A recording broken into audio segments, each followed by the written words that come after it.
زبور 104 خالق خداوند کی تحسین۔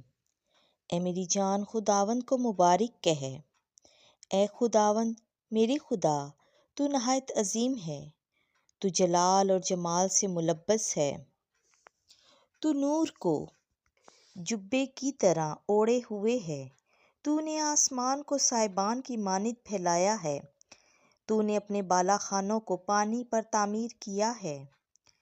تو بادلوں کو اپنی رتھ بنا دیتا ہے، تو ہوا کے پروں پر چلتا ہے، تو ہواؤں کو اپنے پیغمبر اور شعلہ زن آگ کو اپنا خادم بنا دیتا ہے۔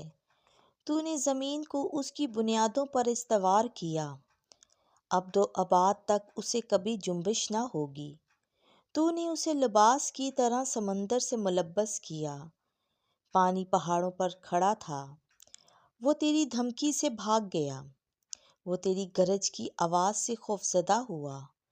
اس مقام تک پہاڑ اونچے ہو گئے اور وادیاں نیچے ہو گئیں جو تو نے ان کے لیے ٹھہرایا تھا۔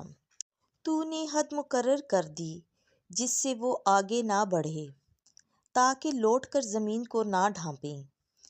تو ان ندیوں میں چشمے بھیجتا ہے جو پہاڑوں کے درمیان بہتی ہیں، وہ میدان کے ہر چوپائے کو پانی پینے کو دیتا ہے، اور گورخر اپنی پیاس کو بجھاتے ہیں۔ ان کے آس پاس ہوا کے پرندے ان پر بسیرا کرتے ہیں اور ڈالیوں کے درمیان چہچہاتے ہیں۔ تو اپنے بالا خانوں میں سے پہاڑوں کو پانی دیتا ہے، تیری سنتوں کے ثمر سے زمین آسودہ ہے۔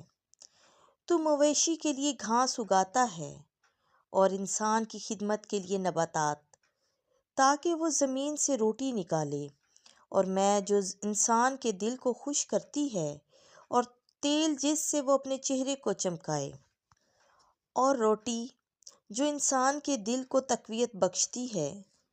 خدا کے درخت سیراب ہیں، یعنی لبنان کے وہ دیودار جو اس نے لگائے ہوئے ہیں، وہاں پرندے گھونسلہ بنا لیتے ہیں، اور سرو کے درخت لکلک کے گھر ہیں۔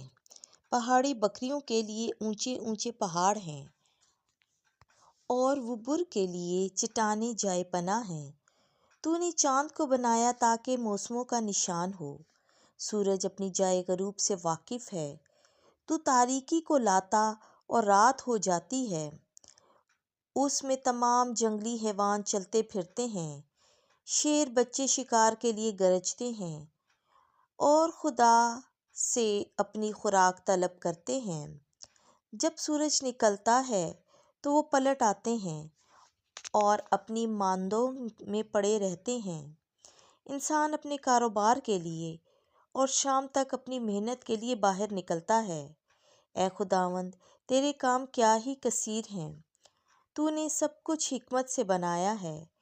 زمین تیری خلقت سے معمور ہے، دیکھو سمندر عظیم اور وسیع ہے، اس میں بے شمار چلنے پھرنے والے چھوٹے اور بڑے جاندار پائے جاتے ہیں۔ جہاز اسی میں چلتے ہیں، اور لویاتان بھی، جسے تو نے اس میں کھیلنے کے لیے بنایا ہے۔ یہ سب تیرے منتظر ہیں کہ تو وقت پر انہیں خوراک دے۔ جب تو انہیں دیتا ہے تو وہ جمع کرتے ہیں، جب تو اپنا ہاتھ کھولتا ہے تو وہ اچھی چیزوں سے سیر ہوتے ہیں۔ جب تو اپنا چہرہ چھپاتا ہے تو وہ پریشان ہو جاتے ہیں۔ جب تو ان کی جان لے لیتا ہے تو وہ فنا ہو جاتے ہیں اور اپنی گرد میں لوٹ جاتے ہیں۔ جب تو اپنی روح بھیجتا ہے تو وہ خلق ہو جاتے ہیں، اور تو روئے زمین کو نیا کر دیتا ہے۔ خداوند کا جلال ابد تک ہو، خداوند اپنے کاموں سے خوش ہو۔ وہ زمین پر نگاہ کرتا ہے تو وہ کانپ جاتی ہے، وہ پہاڑوں کو چھوتا ہے تو اس سے دھواں اٹھتا ہے۔ میں اپنی زندگی بھر خداوند کے لیے گیت گاؤں گا، جب تک میں ہوں میں اپنے خدا کی مدح سرائی کروں گا۔ میں جو کچھ ہوں وہ اسے پسند آئے، میں خداوند میں خوش رہوں گا۔ خطا کار زمین پر سے فنا ہو جائیں اور شریر ہرگز باقی نہ رہیں۔ اے میری جان خداوند کو مبارک کہے۔